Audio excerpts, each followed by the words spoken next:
네, 여러분 안녕하십니까? 뉴스 더 개벽입니다. 세계 곳곳에서 발생한 개벽 뉴스를 전해드리겠습니다.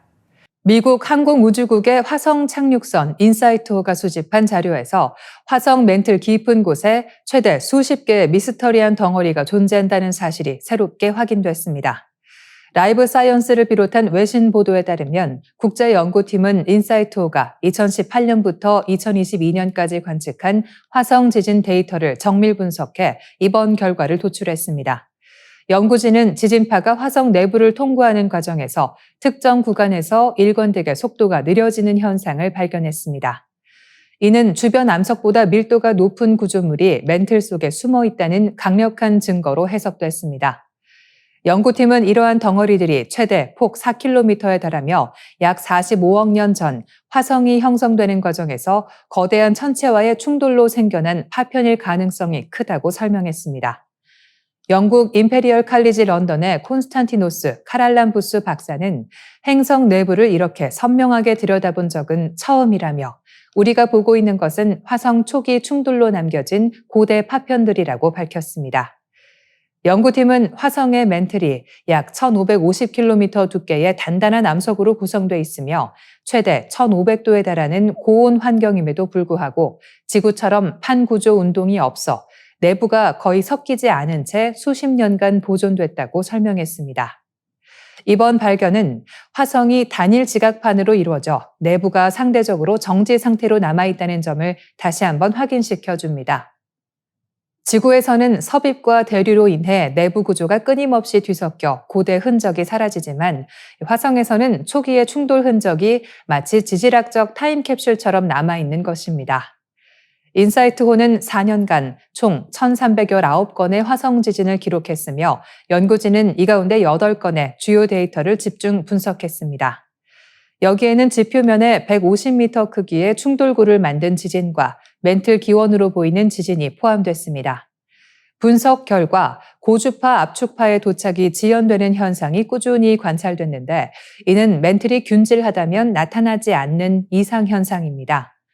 연구진은 화성의 맨틀 속 불균질한 조각들이 태양계 형성 초기에 소행성 충돌로 형성된 거대한 마그마 바닷속에서 갇혀 굳은 파편일 가능성이 크다고 지적했습니다. 이 과정은 화성 형성 첫 1억 년 동안 전개됐으며 이후 화성의 지각이 빠르게 굳으면서 내부가 밀폐돼 오늘날까지 보존됐다는 것입니다. 도널드 트럼프 미국 대통령이 국방부의 명칭을 전쟁부로 바꾸는 행정명령에 서명했습니다. 백악관에서 열린 서명식에서 트럼프 대통령은 미국은 모든 전쟁에서 승리했어야 했다. 그러나 정치적 올바름에 매달린 결과 한국 전쟁과 베트남 전쟁 등에서 결정적 승리를 거두지 못했다며 전쟁부라는 이름이 훨씬 적합하다고 강조했습니다. 그는 미국이 단순히 방어적 자세에 머물지 않고 적극적으로 공격에 나설 수 있어야 한다는 점을 분명히 했습니다. 피트 헤그세스 국방장관도 우리는 단순한 수호자가 아니라 전사를 육성할 것이라고 말해 이번 조치의 의미를 부각했습니다. 행정명령에 따라 국방부는 공식 문서와 행사에서 전쟁부 장관, 전쟁부 부장관 같은 보조 명칭을 사용할 수 있게 됐습니다. 또한 미 국방부는 9월 6일부터 홈페이지와 SNS 명칭을 Department of War로 교체했고 주소도 defense.government에서 war.government로 바꿨습니다. 트럼프 대통령은 흰머리 수리 문장 상단을 전쟁부로 바꾼 새 로고도 공개했습니다. 미국 국방부는 전쟁부라는 이름은 단순히 방어 능력만 강조하는 기존 명칭보다 준비 태세와 결의를 강하게 드러낸다며 미국이 국가 이익을 위해 전쟁을 불사하겠다는 메시지를 적국에 보낼 수 있다고 설명했습니다. 트럼프 대통령 역시 모든 행정부처와 기관이 이 보조 명칭을 인식하고 사용하도록 지시했으며 헤그세스 장관에게 명칭을 영구적으로 바꾸기 위한 행정, 입법적 조치를 검토하도록 했습니다. 국방부 명칭은 미국 건국 초기에도 전쟁부로 시작했습니다. 1789년 창설된 전쟁부는 육군을 관할했고 1798년에는 해군부가 별도로 생겼습니다. 이후 제2차 세계대전 직후인 1947년 해리 트루먼 대통령이 육해 공군을 통합 지휘하는 체제로 개편하며 국방부라는 이름으로 바뀌었습니다. 당시 국가국무원, NM이라는 명칭을 잠시 썼지만 약칭 NM이가 에너미와 발음이 비슷하다는 이유로 1949년 최종적으로 국방부로 정착했습니다. 영국과 프랑스 역시 같은 시기에 전쟁부를 국방부로 개칭했습니다. 북한도 2020년 인민무력부 명칭을 국방성으로 바꿨습니다. 이번 개명 조치에 대해 미국 내부에서는 비판도 나오고 있습니다. 정치적 목적이 짙고 국제사회에 불필요한 긴장감을 조성할 수 있다는 우려입니다. 트럼프 대통령의 전쟁부 부활 선언은 미국의 군사 정체성을 근본적으로 바꾸려는 시도라는 점에서 파장이 예상됩니다. 방어 중심에서 공격적 전쟁 준비로 기조가 전환될 수 있다는 점에서 향후 미국의 안보 전략뿐 아니라 동맹국 관계에도 큰 영향을 미칠 것으로 보입니다. 최근 전 세계적으로 근시 인구가 급격히 늘어나면서 근시 팬데믹이라는 표현까지 등장하고 있습니다. 전문가들은 스마트폰과 태블릿 등 디지털 기기 사용 증가, 야외 활동 부족, 학업 경쟁에 따른 근거리 작업 증가 등이 복합적으로 작용한 결과라고 분석합니다. 브라이언 홀든 박사 연구팀의 분석에 따르면 올해 전 세계 근시 인구는 약 30억 4천만 명, 전체 인구의 37%에 이르며 이 중 4억 6,500만 명은 고도 근시 환자로 추정됩니다. 특히 아동과 청소년의 근시는 1990년 24.3%에서 지난해 35.8%로 급증했고 2050년에는 40%에 이를 것으로 전망됩니다. 연구에 따르면 하루 스크린 노출 시간이 1시간 늘어날 때마다 근시 위험은 21%씩 상승합니다. 반대로 하루 2시간 이상 야외 활동이 근시 진행을 억제한다는 연구 결과도 나왔습니다. 코로나19 봉쇄 기간 중국 초등학생들의 근시율이 예년보다 최대 3배 늘어난 사실은 이를 입증하는 사례입니다. 이 같은 시력 악화는 경제에도 막대한 영향을 줍니다. 란셋 위원회는 시력 손실로 인한 글로벌 생산성 손실액을 연간 4,107억 달러로 추산했습니다. 브라이언 홀덴 연구소는 교정되지 않은 근시로 인한 잠재 생산성 손실이 2015년 기준 약 2,440억 달러에 달한다고 분석했습니다. 중국은 근시로 인한 연간 사회 경제적 비용이 6,800억 위안을 넘는다는 추산까지 내놓았습니다. 그러나 위기는 동시에 거대한 산업을 키우고 있습니다. 안경과 콘택트 렌즈, 안과 의약품, 수술기기와 디지털 치료제, 스마트 글라스까지 아우르는 이른바 비전 이코노미가 빠르게 성장 중입니다.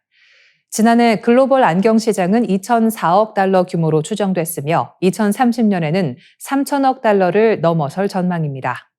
안과 의약품 시장은 431억 달러 규모에서 2030년 600억 달러 이상으로 확대될 것으로 보입니다. 글로벌 업계에서는 애슐로 룩소티카, 존슨앤존슨, 알콘, 쿠퍼비전, 바슈럼 등이 주도권을 잡고 있으며 메타와 구글, 애플 등 빅테크 기업도 광학 기업과 손잡고 AR 글라스 시장에 진출하고 있습니다.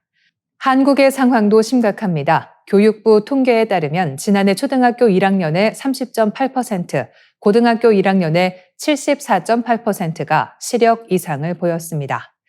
국내 안광학 시장은 연 3조에서 4조 원 규모로 추산되며 사실상 전 국민 안경 시대에 진입했다는 평가가 나옵니다.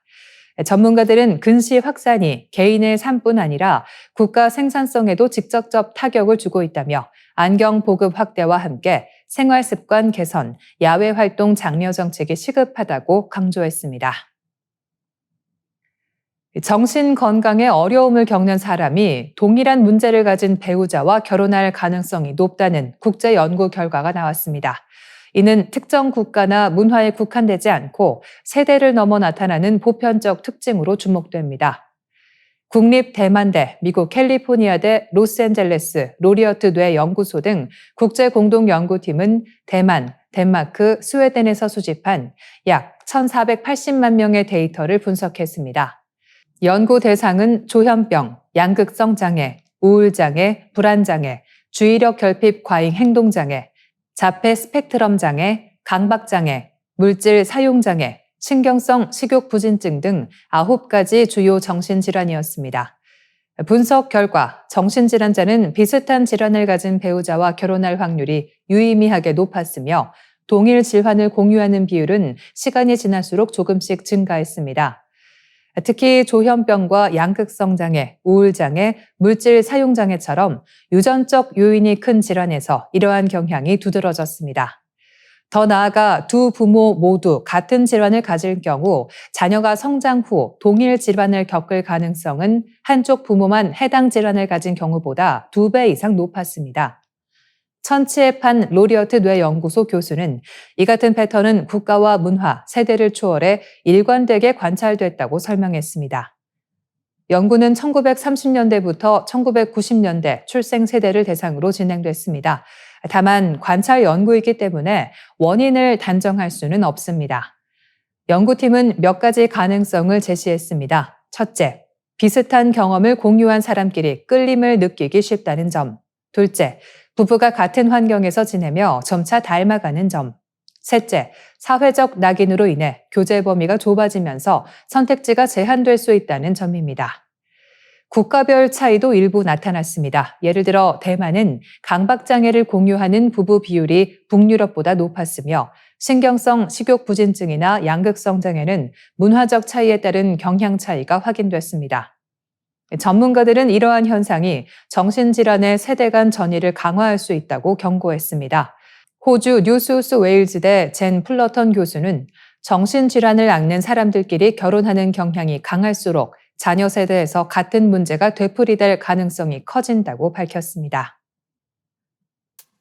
네, 이상으로 뉴스 더 개벽 마치겠습니다. 시청해주셔서 고맙습니다.